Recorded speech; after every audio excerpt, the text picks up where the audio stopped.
Okay, let's dive right in. Today, we're going to talk about one of the most powerful tools for deeper thinking, and it's something that's hiding in plain sight. We're talking about the power of the pause. So, I want you to just think about this for a second. In our world of instant messages, instant coffee, instant everything, what's the one thing that consistently gets in the way of real, meaningful thought? Yeah, it all comes down to this one thing: our obsession with speed. We've all been trained to believe that fast is smart and that a quick answer is a good answer. But, when you actually look at the research, it tells a totally different story. Check out this number, 0.9 seconds. Believe it or not, that's the average amount of time a teacher waits for a student to answer a question before they jump in or move on. Less than 1 second.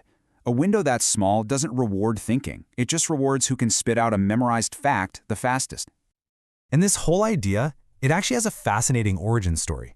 It all started back in the 1970s with a researcher named Mary Budd Rowe, who made a discovery that was so simple it was almost overlooked. But it was so profound, it completely changed our understanding of learning. So, Rowe spotted this crazy short wait time and decided to run an experiment. She trained teachers to do just one tiny thing differently. After you ask a question, wait. Just wait. Not for 1 second, but for at least 3 full seconds. It sounds so minor, right? But the results were an absolute game changer. The impact was just wow. It was astonishing. With that little bit of extra time, the length and complexity of student answers just exploded.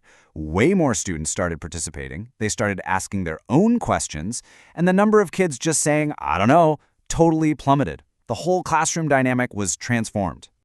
And this is where the big mind shift happens, thanks to another researcher, Robert Stahl. He said, you know what? We're calling it the wrong thing. That pause isn't just an awkward, empty gap. It's not wait time. It's an active, essential workspace for your brain. It's think time. Because this is what's actually going on inside our heads during that silence. First, we have to hear the question, then retrieve the information. But here's the magic step: synthesis. Pulling different ideas together to create a real thought. When we jump in after just 0.9 seconds, we're short-circuiting that whole process.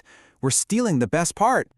Okay, so this is where things get really interesting. Because this idea of creating space for thought, well, it's not just some cute trick for classrooms. It scales up, way up, into some of the most powerful organizations on the planet.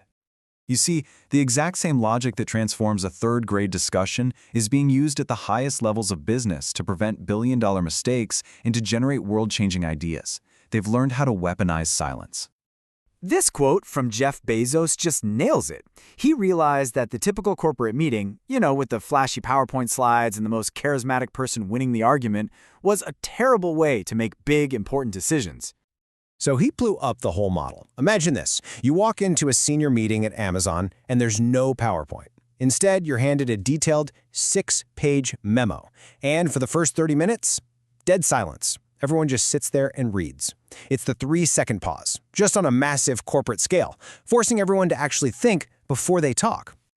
And it's not just Bezos. You see this same need for a pause with someone like Elon Musk and his focus on first principles thinking. See, most of us reason by analogy, which is basically a fancy way of saying, well, that's how everyone else does it.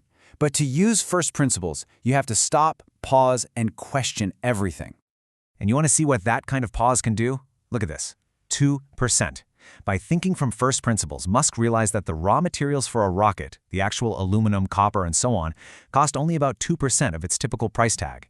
That single insight, born from a deep pause to question every assumption, is the entire foundation of SpaceX. All right, so this isn't just for teachers and tech billionaires. How can we, you and me, actually use this in our own lives? Let's get practical. Next time you're in a negotiation, maybe for a car or even your salary, try this. After they make an offer or after you ask a big question, just be quiet. Wait. People get so uncomfortable with silence that they just start talking to fill the vacuum.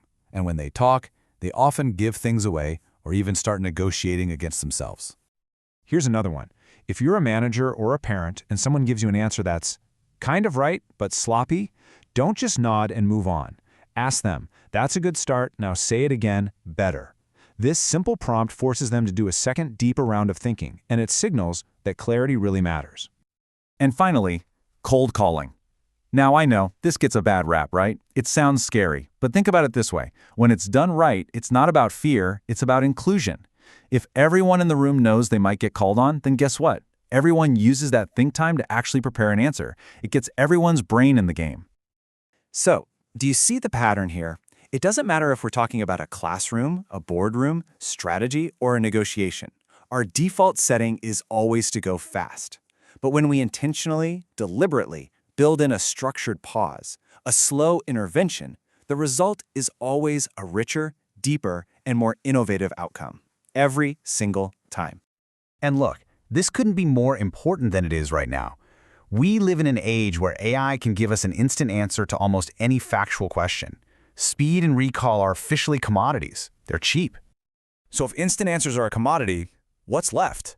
What's our real human edge? It's not about finding the answer fast. It's about having the wisdom to ask the right question in the first place, and then having the patience, the guts really, to sit in that silence and wait for the real insight to come together. That is the power of the pause.